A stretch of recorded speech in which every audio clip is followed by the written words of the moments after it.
Nongeye kubasuhuza mwese tugenda tubana umunsi ku munsi kuri Sia Media TV ni YouTube channel yanyu igenda ibagezo byinshi cyane bitandukanye yaba inkuru zitandukanye kutuntu n'utundi inkuru z'imyidagaduro inkuru za politike za nkuru zose ubukeneye kumva zaba breaking news ya nkuru uba wumvishe ari ubwa mbere mu matwi yawe utarayumva ku kindi gitangazamakuru cyari cyo cyose ni inkuru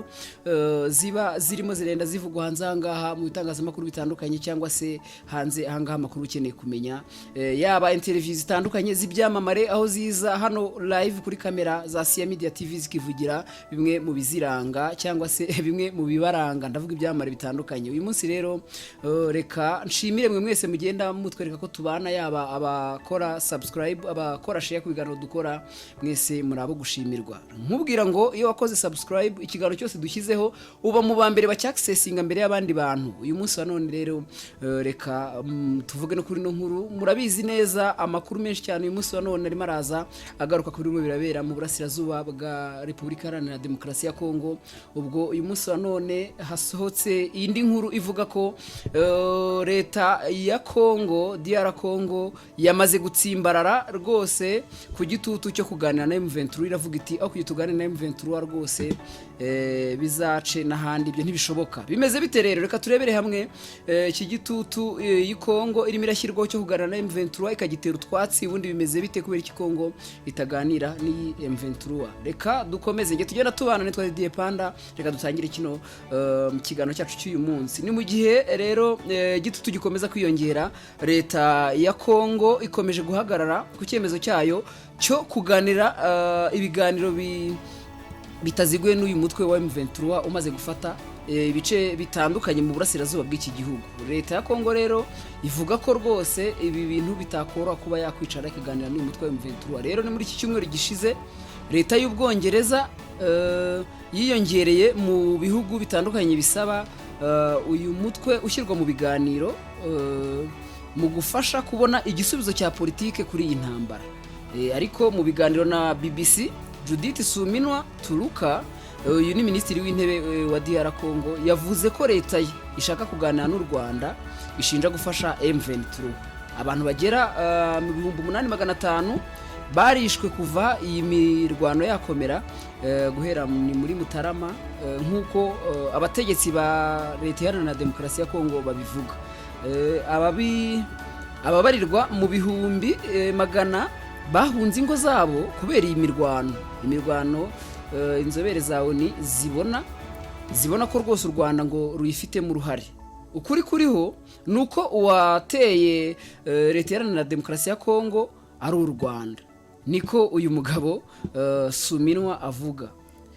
asubiramo raporo y'inzobere zawe ni y'umwaka ushize ivuga ko abasirikare hagati y'ibihumbi 3 n'ibihumbi 4 b'u Rwanda ngo binjiye ku butaka bwa leta Iharanira Demokarasi ya Kongo gufasha uyu mutwe wa M23 u Rwanda rero rwakomeje guhakana gutera Kongo ruvuga ko ngo rwafashe ingamba zo kurinda imbibi zarwo ibiganiro by'amahoro rero by'i Rwanda byaje kurangira mu kuboza nta kintu na kimwe bigezeho nyuma y'uko u Rwanda rukomeje gusaba ko leta ya Kinshasa igana na M23 ibi binaniranye uyu mutwe watangiye kwigira imbere gake gake ufata imijyi nka Goma Bukavu aha byari muri Mutarama ndetse na Gashyantare mu nama rero yahuje imiryango y'ibihugu bya EAC na SADC mu kwezi gushize abakuru b'ibihugu basabye agahenge kuva kw'ingabo z'amahanga zitatumiwe ku butaka bwa Kongo banasaba ibiganiro bitaziguye hagati y'abatari leta harimo na M23 ibi byose nibyagiye bigeragezwa ngo bareko bashakira hamwe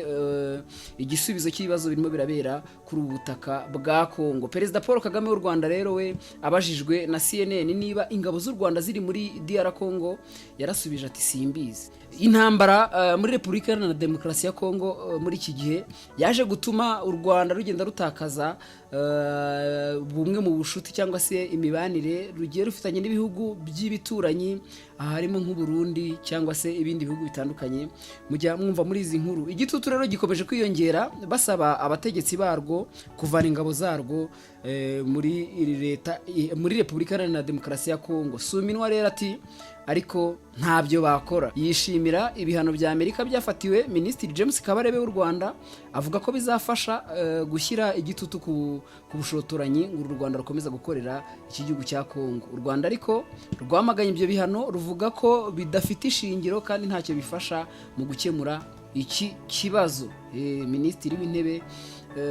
wa Kongo Judith Suminwa, uyu mu minisitiri w'intebe rwose akaba akomeje kwifatira ku gahanga igihugu cy'u Rwanda. Ubumwe bw'uburayi bwasubitse ubufatanye bwa gisirikare kandi bushyira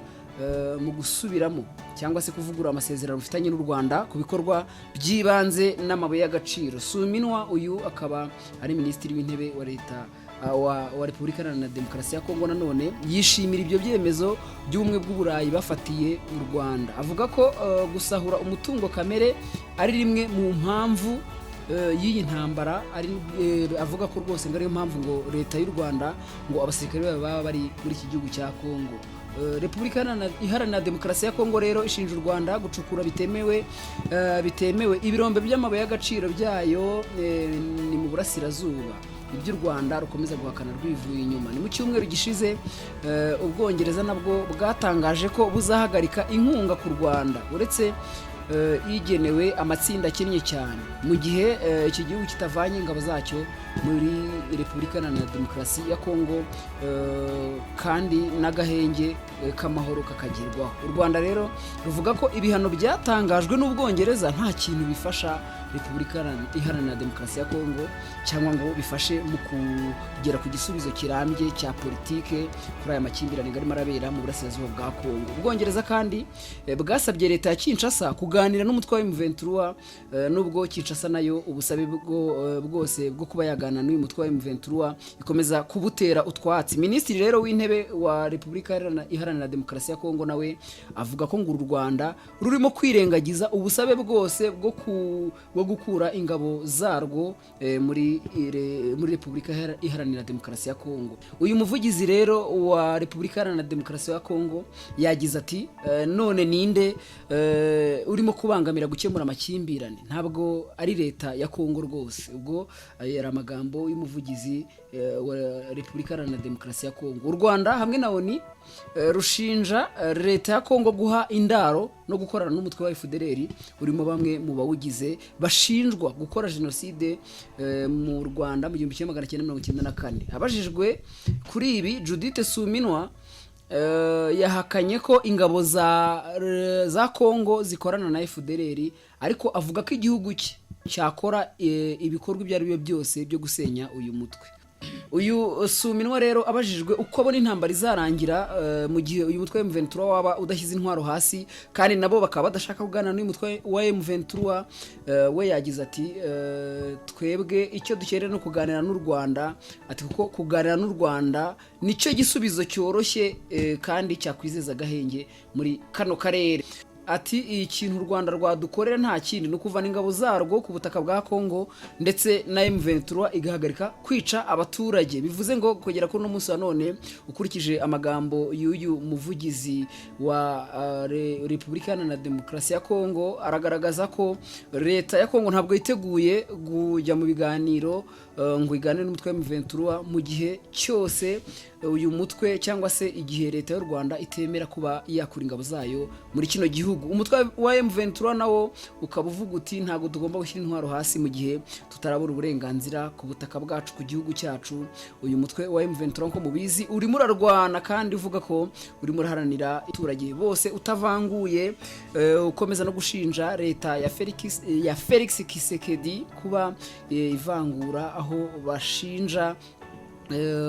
igisirikare cya FRDC ndetse n'uyu mutwe wa FDLR kubangamira no kwica bari muri leta iharanira demokarasi ya Kongo, baho bavuga ko atari abakongomani, abandi nabo bakavuga ko ari abakongomani kandi bagomba guharanira uburenganzira bw'igihugu cyabo. Ngayo nguko uyu munsi bivuze ngo ese bizarangira bite? Nawe wajya muri comment ukatubwira ese ubona ibintu bizarangira bite, ese wowe ku gitekerezo cyawe ubona hakorwa iki ngo aya mahoro arambye aboneke mu karere. Mwari kumwe nanjye Didier Pan, reka mbashimire, mwakoze kubana nanjye nibiganira hanga kuri Sia Media TV, nakagaruka mwakoze kubana nanjye. Muchas gracias.